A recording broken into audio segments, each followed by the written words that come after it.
Hello everyone, and welcome to the Trending in My Life podcast number 4. And this time we're talking about changes.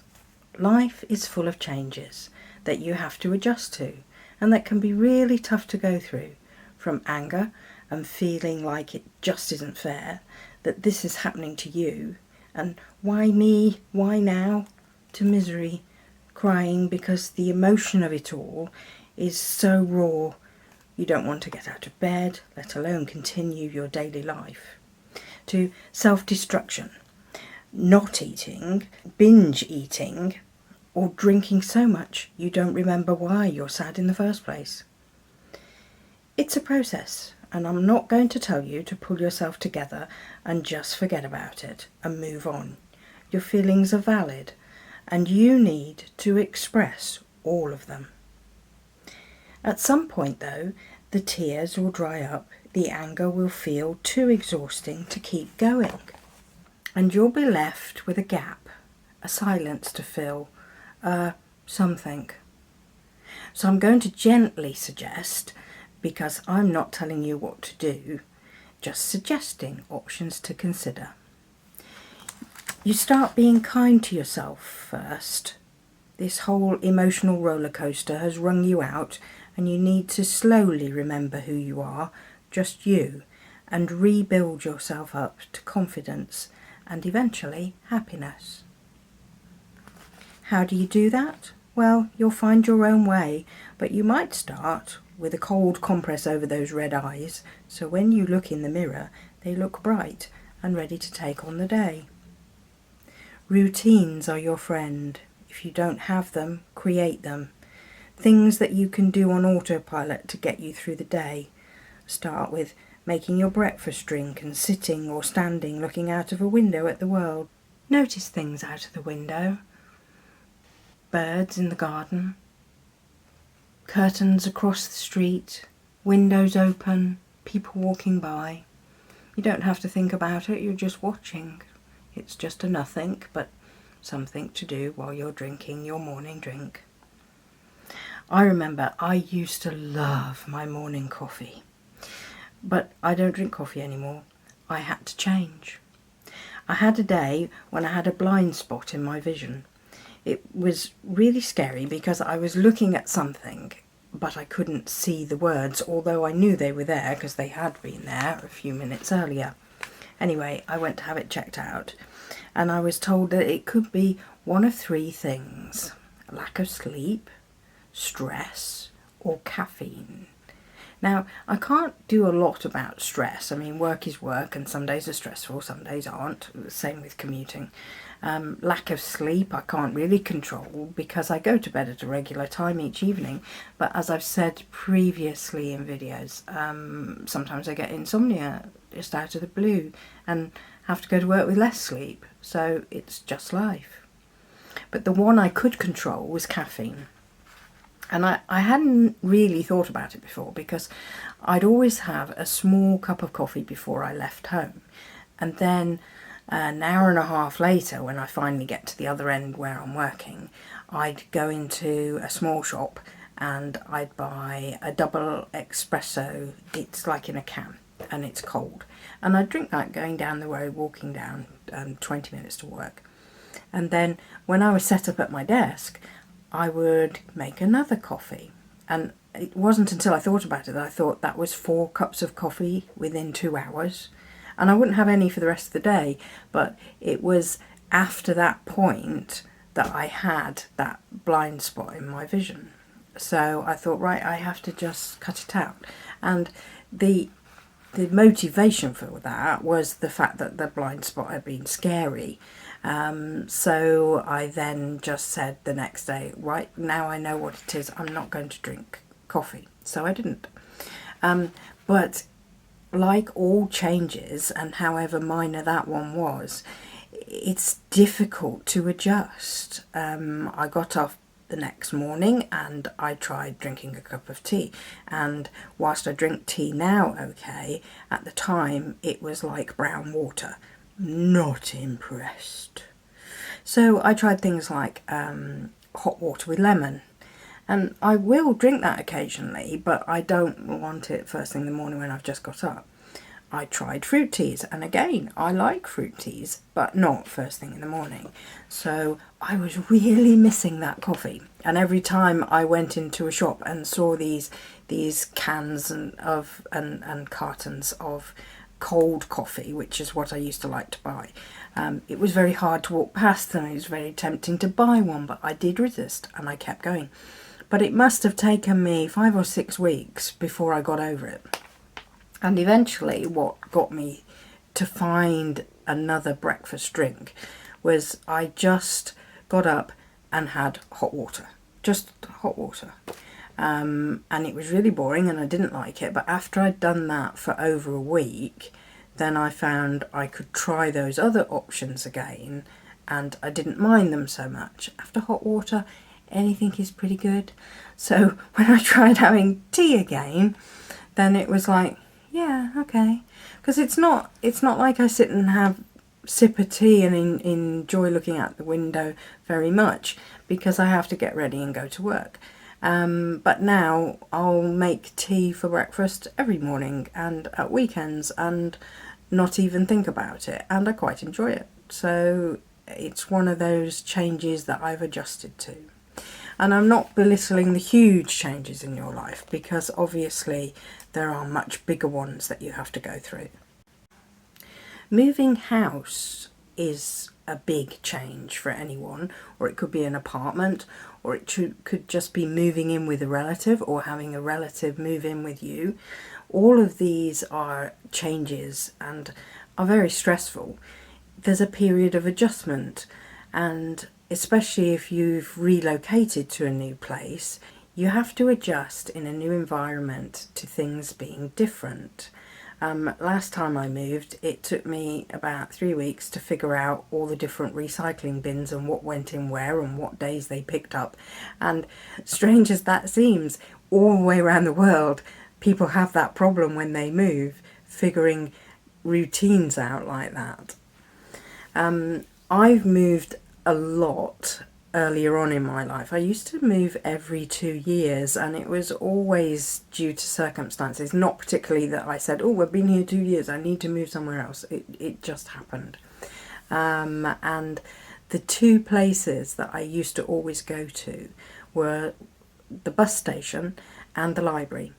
Now, this is before we used to just get out our phone and find everything on the internet. But those two places would give me timetables for the transport in the area, and I'd go and inquire about a bus pass to see how much I could save by getting a pass.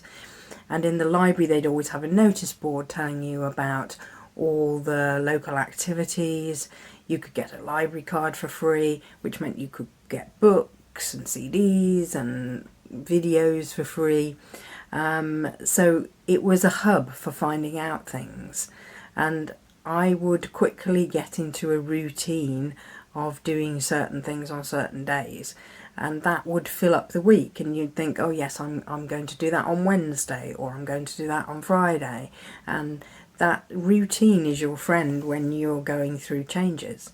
When you move locations, especially if you go from city to a suburb or a suburb to a city, that can often be very different. For one thing, you've probably got used to hearing traffic go past your bedroom window and it kind of lulls you to sleep. You're used to it, it's background noise. And then if you move out to a town or suburbs and suddenly you wake up and all you can hear is birds tweeting, which is lovely, but you're not used to it, which means when you try to go to sleep at night, there'll be something missing and your brain will be going, oh, where's the traffic? Where's the... And somehow that was comforting just because it was routine and happened every single night. So that's another adjustment that you would have to make. If you move from a small town to a city, everything will seem very different. Just the rush and the hustle and bustle of people getting from place to place. I mean, we have commuter times in London, but they can go from 4 o'clock till 8 o'clock. perhaps even longer than 8 o'clock, depends on the day of the week. But you know, if you're a tourist and you're trying to get from A to B and just ambling along slowly, you'll be practically run over by people and crowds trying to get where they're going. And this is because they're in a different frame of mind to you.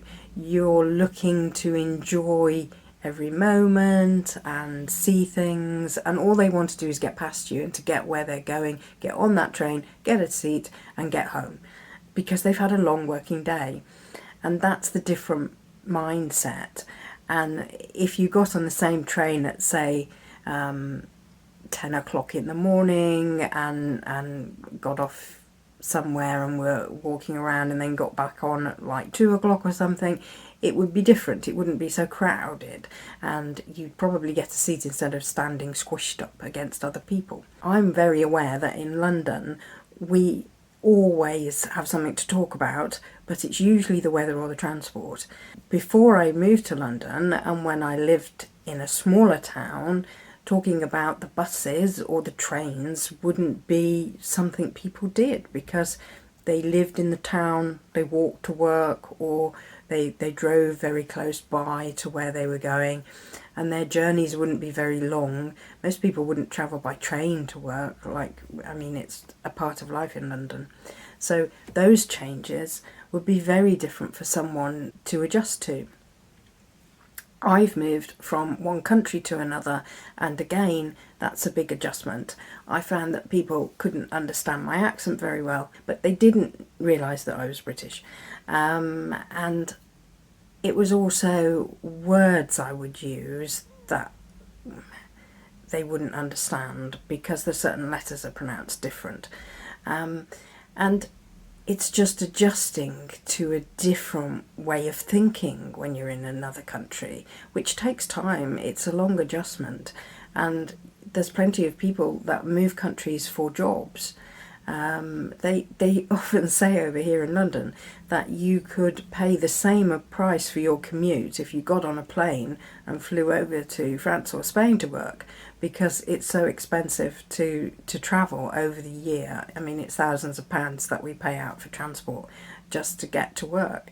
If you're starting a new job, that's a huge adjustment. You have to get used to new people, and their personalities and how to deal with them. You have to get used to a new role and how the company does things. Because even if you've done exactly the same job somewhere else, you can guarantee the company you've moved to have their own little quirks and ways of doing things. And that's always quite a lengthy adjustment for you to go through. You learn which people you can trust and which people you have to be a bit wary of what you say in front of. You have to find your way through learning everything. Then there's the whole social aspect to build up with a new job, who you meet for lunch, or who you go out for drinks after work with, or whether you find they're different when they've had a few drinks and perhaps not as nice as you thought, or a bit too over-friendly, and what they say that you don't agree with. There's all these things to work your way through, to adjust to. It's like a minefield, and eventually you'll come out the other side and you'll be one of the old hands, and there'll be new people starting, and you'll watch them go through exactly what you went through and think, yes, I know what that's like. Sometimes there are changes within your family. You might welcome a new baby, but that will change the dynamic, and suddenly you're not a person as much as you're a parent, and you kind of lose yourself a little bit. And sometimes it might even be a pet that's welcomed into the family, and suddenly you have to get up and let it out because it needs a pee, or it's waking you up early and just wants to play. And much as you love that pet, it's still a change to your routine. It's something you have to get used to, and it's a change. No matter what changes you're going through, I hope you are kind to yourself. Take it a step at a time. Don't expect yourself to be able to adjust overnight. It will take time, and you'll come through it, and you'll get through to the other side. Baby steps, little bits at a time, and pamper yourself a little bit, you know. Treat yourself to the cinema, give yourself a lie-in or an early night, or pay for a massage somewhere, or just buy something to spoil yourself. And remember those routines, they do help. I hope you enjoyed our chat today. Please like, comment and subscribe, share with a friend and come back again. Bye for now.